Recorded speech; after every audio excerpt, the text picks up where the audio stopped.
Olá, queridos. Muitíssimo obrigada pela sua presença e participação conosco. No Conversa Pública de hoje, nós vamos falar sobre lúpus, uma doença que pode acometer crianças e adultos e afetar múltiplos órgãos e tecidos. Em casos mais graves, se não for tratado adequadamente, o lúpus pode até matar.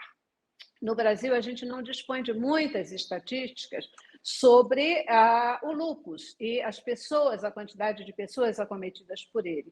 Mas estimativas indicam que existem cerca de 65 mil pessoas com lúpus e sendo a maioria dessas pessoas mulheres. Acredita-se, portanto, que uma a cada 1.700 mulheres no Brasil tenham essa doença. E para falar sobre lúpus, eu tenho o prazer de receber aqui no estúdio hoje a doutora Blanca Bica, ela que é reumatologista pediátrica e também professora da Universidade Federal do Rio de Janeiro. Muitíssimo obrigada, doutora Blanca, por estar aqui com a gente, dedicando seu tempo.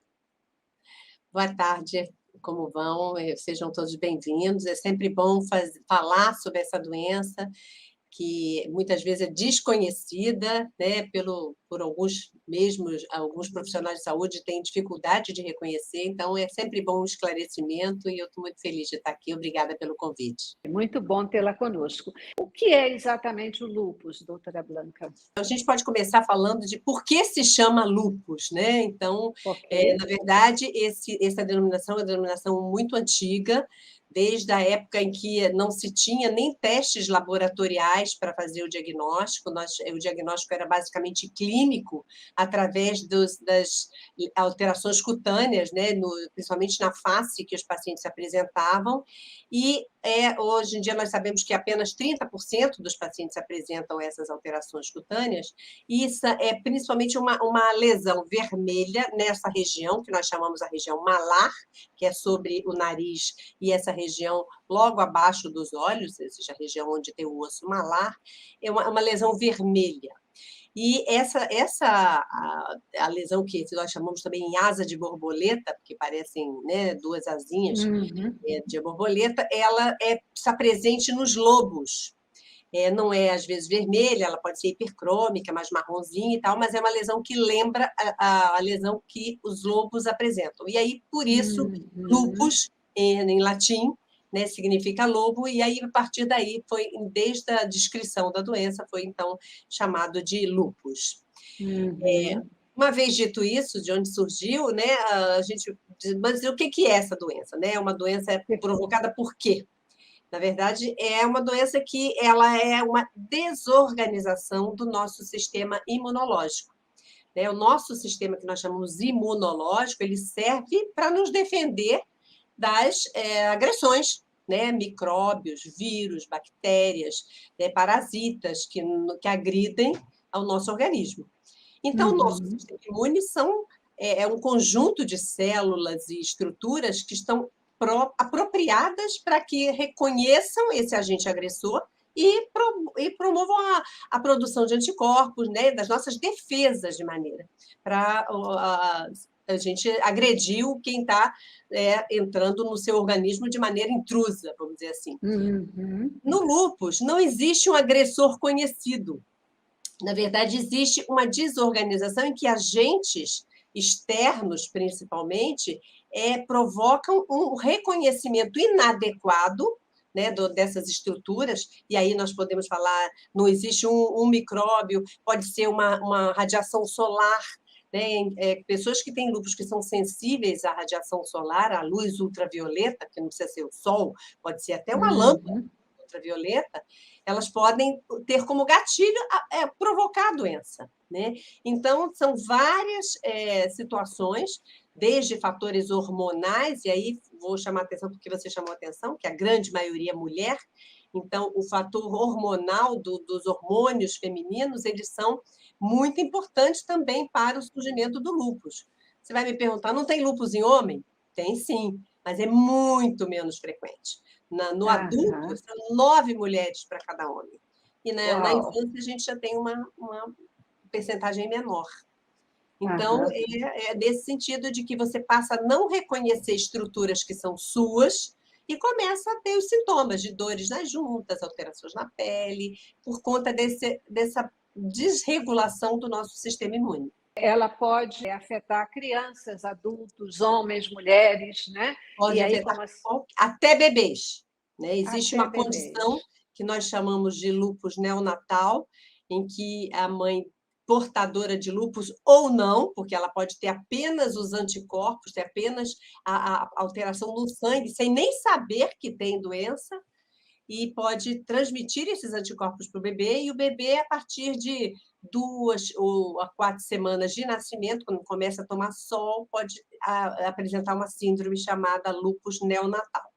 Ou seja, nós podemos ter desde o bebê até o idoso. O lúpus no idoso também é bem menos frequente, mas existe, né, quando ele ocorre após os 50, 60 anos, porque a gente sabe que lúpus é uma doença da mulher jovem, né? Então, predominantemente na mulher em idade fértil. Essa doença, ela é mais crítica quando acontece com as crianças? Sim, nós sabemos que aproximadamente assim, 20% de todos os casos de lúpus acontecem na infância. E aí, na infância, em geral, o mais comum é na faixa etária ali pré-adolescente, né, entre 12 e 15, 16 anos, esse é o mais frequente, mas pode acontecer também nas crianças pré-púberes, ou seja, nas crianças 5, 6 anos, né? Abaixo disso já é muito mais raro, mas ela acontece nas crianças. E quando ocorre nas crianças, ela tende a ser uma doença mais grave. Nós sabemos que qualquer ólgão do corpo pode ser acometido pelo lúpus, desde a pele, rim, pulmão, coração, sistema digestivo, o olho, tudo. Tudo pode ser acometido, mas alguns órgãos são nobres, como, por exemplo, o rim, o coração e os pulmões. E na infância nós vemos que existe um maior acometimento desses órgãos nobres, e por isso são mais graves. Isso quando a gente também não fala do atraso, né, do diagnóstico. Então, só o fato de serem criança já denota um maior cuidado pela maior agressividade da doença.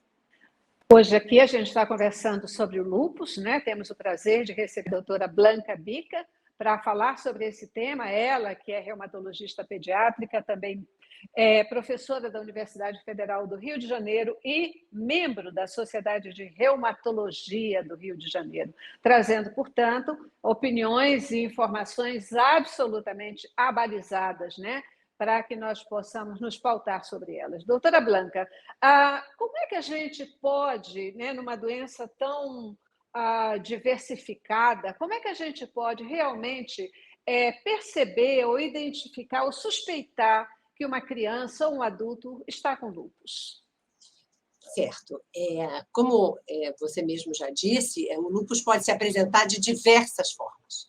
Ele pode se apresentar com manifestações de pele, com manifestações pulmonares, com problema renal, de repente o paciente começa a ficar inchado, né? Nota que os pezinhos estão inchados, pode apresentar com alterações de dificuldade respiratória, ou seja, existe uma gama enorme de sintomas que podem estar associados ao início do lúpus. O mais comum, ou seja, as manifestações mais frequentes, que são um sinal de alerta na grande maioria dos pacientes, são as alterações de pele. Como eu disse no início, aquela lesão em asa de borboleta, ou mesmo lesões de pele que surgem após exposição à luz, seja a própria luz do sol, né, a radiação ultravioleta, ou as luzes brancas, as luzes mesmo, as lâmpadas, que também podem provocar, né, a fotossensibilização, ou seja, a pele fica sensibilizada pela radiação e aparecem as lesões. Então, as lesões de pele são sempre um sinal de alerta, é a manifestação mais frequente. A segunda mais frequente são as manifestações articulares, que nós chamamos de juntas, né? Então, as manifestações articulares, as dores nas juntas, dores nas pernas, e aí pode ser tanto nas mãos, nos pés, nos joelhos, aí pode ser qualquer articulação pode estar acometida. Isso também é uma coisa que vai chamar a atenção. Muitas vezes o paciente, a criança começa a mancar, o joelhinho está doendo, o pé que está doendo, e aí às vezes a gente, na maioria das vezes, a gente não dá muita atenção, né? Porque criança machuca, brinca e tal, então a gente até não dá muita atenção. Mas se torna um sintoma repetitivo, isso deve também ser levado para avaliação. E muitas vezes esses sintomas vêm associados com outros sintomas que podem acontecer em qualquer doença, como, por exemplo, febre, uma febre de causa que você não consegue encontrar, né? A criança não está tossindo, não está com dor de garganta, o ouvido está bom, não tem nada para sinusite, ou seja, você não está encontrando uma causa, não tem infecção visível nenhuma. Então, a febre com dor na junta, febre com alteração de pele, né? O emagrecimento. Muitas vezes, nós recentemente tivemos uma menina que era excelente aluna na escola, uma menina de 12, 13 anos, e que, de repente, quando no meio do ano ela começou a se sentir assim, desanimada, não quero ir para a escola hoje não, estou muito cansada, as notas começaram a cair, a professora percebia que ela meio que quase que adormecia na sala de aula, e percebeu que ela estava pálida, né? Nossa, ela não está comendo direito, emagreceu, atenção completamente dispersa, ou seja, era uma outra criança. Isso chamou a atenção da professora, que conversou com os pais, e ela foi levada, então, para a avaliação médica. E na avaliação médica, então, se detectou que ela, de fato, tinha perdido muito peso, apresentava uma anemia importante, ou seja, as alterações hematológicas, na verdade, a gente não vê, mas na primeira avaliação de exames, que normalmente o pediatra pede, a gente pede um hemograma, a gente pede uma avaliação laboratorial, e isso também nós vamos juntando, é como um quebra-cabeças, que nós vamos juntando as pedrinhas, né? Então, tem uma febrinha, tem uma dor nas juntas, tem uma lesão de pele, tem uma anemia, e aí isso forma um desenho que permite ao profissional dizer, isso pode ser lúpus. E aí nós temos, então, critérios para poder, dentro desses achados clínicos, ou seja, dos sintomas da criança, mais os achados de laboratório, muitas vezes de exames também, às vezes nós precisamos fazer eletrocardiograma, ecocardiograma, exames de ultrassom, ou seja, nós vamos somando essas alterações que a criança apresenta, de acordo com o que ela apresenta, para que a gente possa dizer, não, nós podemos dizer que ela tem lúpus. Ou seja, portanto, doutora, só me permita, não existe um exame que a gente faz esse exame e tem lúpus. Não, é um perfil, né? Alguns exames, sintomas, tudo isso, um conjunto de observações que o próprio médico vai fazer, ou que alguns médicos vão fazer, que permitem chegar ao diagnóstico de Exato. lúpus. Foi até bom você falar, não tem nenhum exame, porque existe um exame que é uma dosagem de anticorpos, que, na verdade, nós chamamos de fator antinuclear ou anticorpo antinuclear, que é um dos marcadores de lúpus, ou seja, 90% dos pacientes que têm lúpus vão ter esse marcador. Acontece que nem todo mundo que tem esse marcador tem lúpus.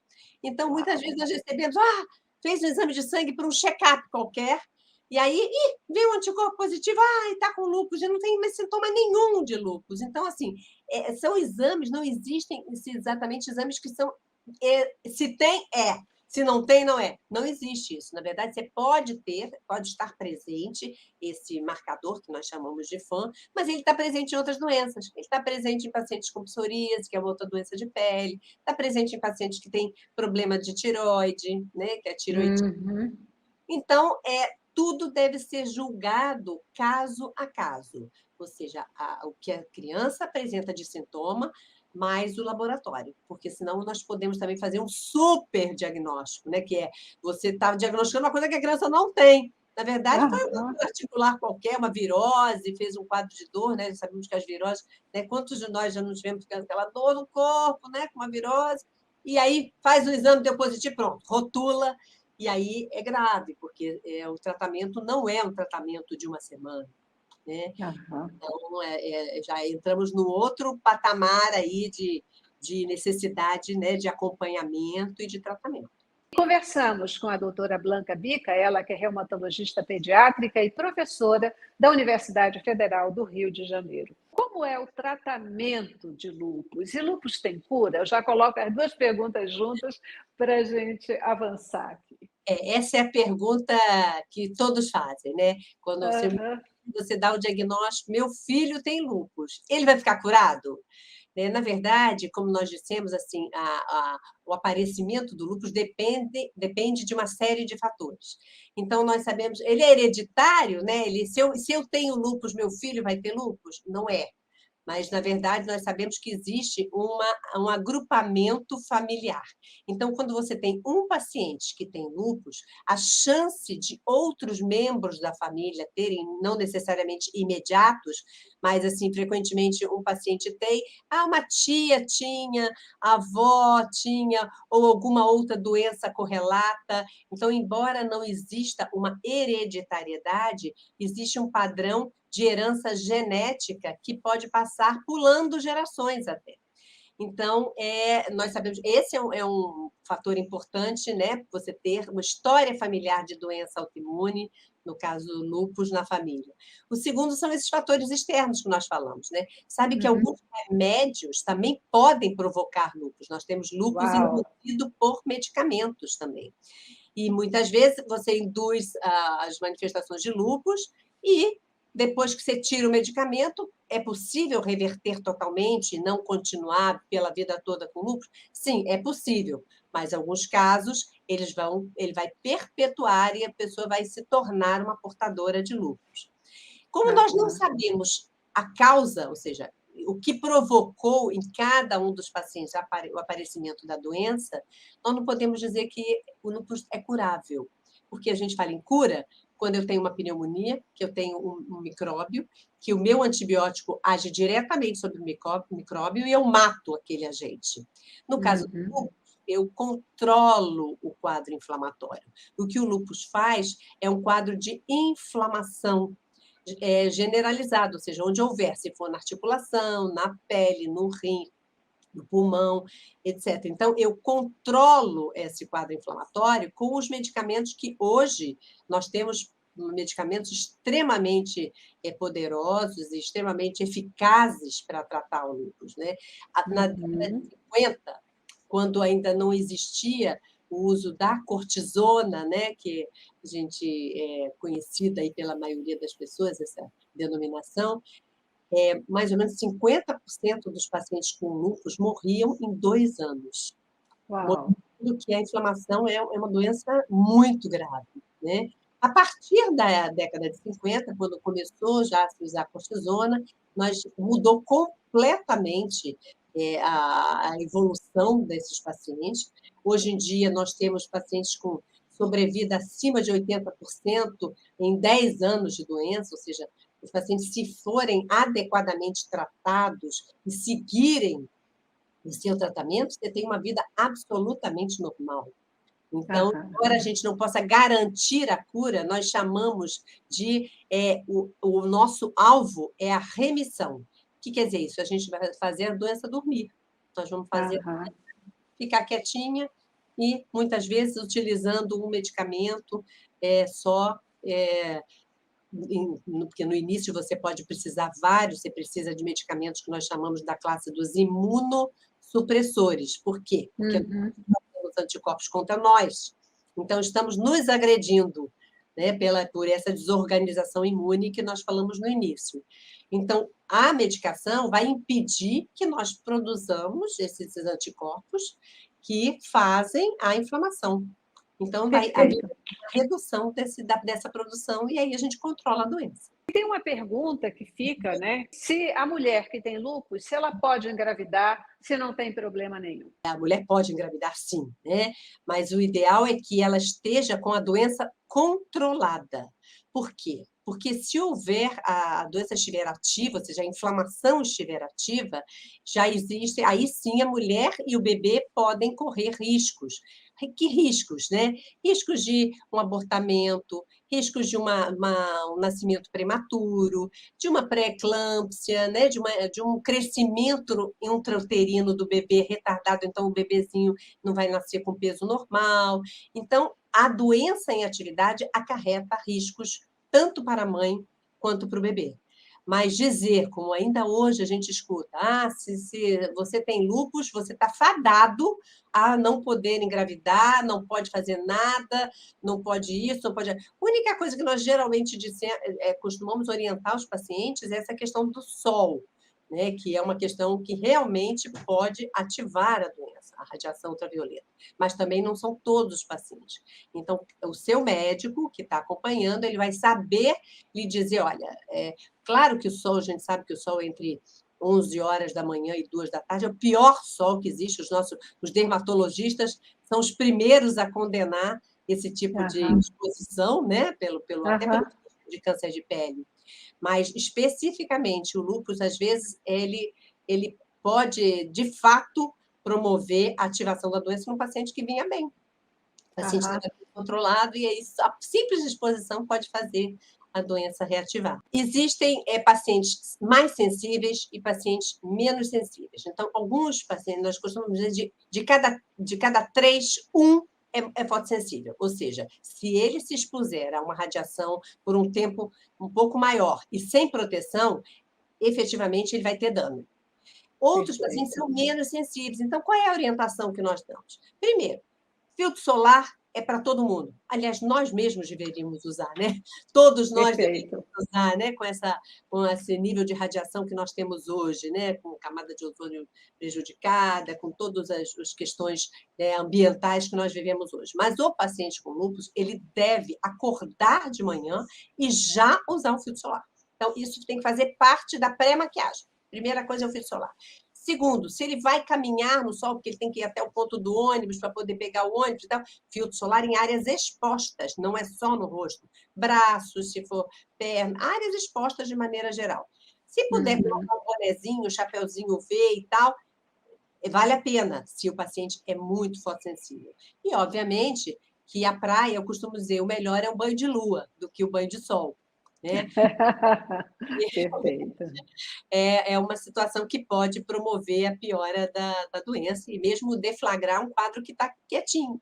Que orientações a gente precisa seguir para proporcionar uma vida satisfatória, uma vida tranquila para a pessoa que tenha lúpus? Eu diria 2 mensagens mais importantes. A primeira seria assim, acompanhando, né, mais de 30 anos, crianças e adolescentes que se tornaram adultos portadores de lúpus, eu diria que essa fase inicial é uma fase de muito medo, né, do diagnóstico e tal, de que o que vai acontecer, e aí, com o passar do tempo, tanto a família quanto a criança que vai crescendo, se tornando uma adolescente, uma adulta jovem, ela vai vendo que a coisa não é bem assim, né, que eu estou muito bem, que ela vai estudar, vai trabalhar, vai ter uma vida normal, e muitas vezes o que acontece nesse intervalo entre quando a mãe é a cuidadora, que dá os remédios tudo direitinho, porque tem muito medo que aconteça alguma coisa, dá tudo, e ela vai se tornando adolescente, não sente mais nada, para de tomar o remédio, finge que toma e não toma, e aí isso é uma situação em que geralmente a doença volta, e aí sim a gente pode ter complicações de novo, com às vezes necessidade de internação, necessidade de retomar medicações que já não precisava mais, porque a cortisona que nós falamos, em geral nós usamos no início do tratamento, quando nós queremos uma ação rápida. E depois o paciente não precisa ficar nunca mais usando se ele não tiver uma reativação da doença. Mas o que a gente vê muitas vezes é que quando elas vão crescendo, elas vão assim esquecendo o que passou e acabam abandonando ou pelo menos tomando a medicação de maneira irregular. Então, isso é um fator, né, que pode prejudicar a evolução.